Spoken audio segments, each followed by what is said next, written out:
আমি সকালবেলা ঘুম থেকে উঠে মুখটা ধুয়ে আমরা খাই। এটা এখনকার বাচ্চারা ঘুম থেকে উঠে আগে ভ্যাবা করে কাশবে, কেসিনের দাঁত মাজবে, তারপরে দিদার দোকানে ঠ্যাং ঝুলিয়ে শুয়ে থাকবে, বসে থাকবে, তারপরে হচ্ছে টিফিন হবে। তো ঘুম দেখো, এখন চোখে ঘুম পড়তে দেখো। এই কিছু হাই বলে দেয়, বাবু এই বাবু চলে আয়।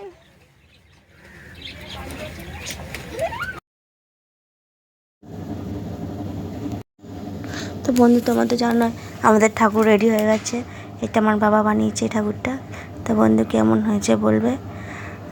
আর এইটা আমাদের যে সাইডে রয়েছে, এটা আমাদের পুরনো ঠাকুর। এইটাকে বের করে নিয়ে এসছে, এবার ওইটাকে নতুনটাকে ঢুকিয়ে দেবে মন্দিরে। মন্দির তো এখন রং হচ্ছে। দেখো রাস্তার লাইট আমার বড় লাগিয়েছে, বড়ি প্যান্ডেল আলা, আমার বড়ি লাইট আলা। লাইটে ব্যস্ত।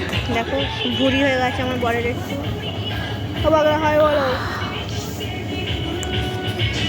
এইদিকে মা রান্নায় ব্যস্ত, রাতে রান্না 12টায় খেতে হবে, কারণ বাড়িতে সবাই উপোস করবে। তো মা এখানে রান্না করবে পটল আলুর তরকারি নিরামিষ। দুপুরে ফুলকপি আলু, ডাল, আলু ভাজা রান্না হয়েছিল।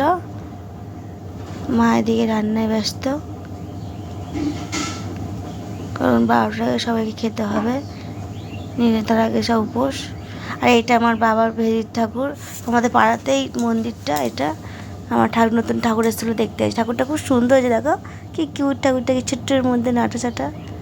ঠাকুরটা খুব সুন্দর হয়েছে। আর আমার জামাইবাবু দেখো মন্দির রং করছে রোলার দিয়ে।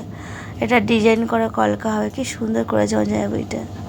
দেখো গাইস, তোমাদের যদি কেউ রঙের থাকে তাহলে আমার জামাইবাবুকে কন্ট্যাক্ট করতে পারো। আমি তোমাদেরকে কেউ চাইলে আমি ফোন নাম্বার দিয়ে দেবো। কেমন হয়েছে বন্ধুরা? যে আমার হাতের কাজ খুবই